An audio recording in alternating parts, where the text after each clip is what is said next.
If you've been to Fort McNair in Washington, D.C., you'll recognize this name. It's Leslie J. McNair, Lieutenant General, but he was posthumously promoted to the rank of general. He served in World War I and World War II. He was killed on July 25th, 1944, and we'll explain the circumstances of what transpired, but he was 61 years old.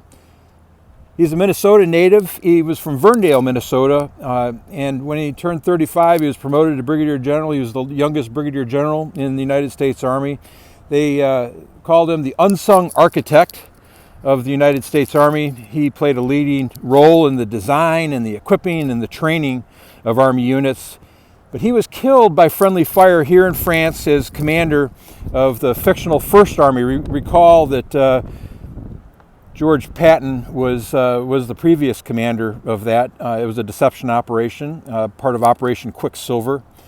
It masked the actual landing sites here at Normandy. So he took over for Patton in that role, but he was killed by an errant 8th Air Force bomb that dropped in his foxhole near St. Lo, which is further down the road to the south. But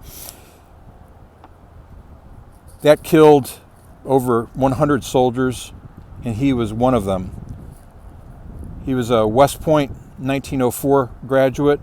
His funeral was kept secret. Only his aide and Generals Omar Bradley, George Patton, and 2 others attended.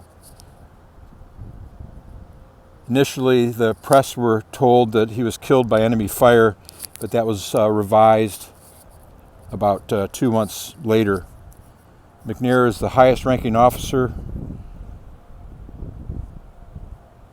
to be killed during World War II. He was posthumously promoted, as you see, to the rank of general. This stone was only changed up about 10 years ago because it had the wrong rank for him, but that was done by an act of Congress.